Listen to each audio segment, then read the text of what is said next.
Hello viewers, راځئ چې زده کړو انګلیش sentences translation پښتو کې. viewers ویډیو کمپلیټ وګورئ او چینل سبسکرایب کړئ. Get out from here. Get out from here.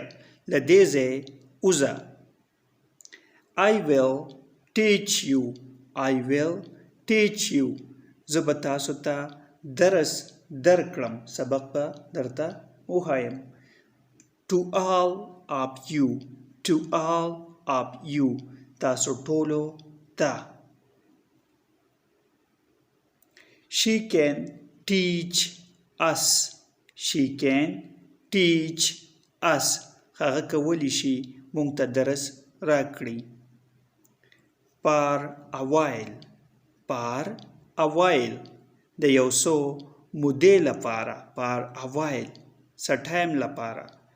I can't go this morning.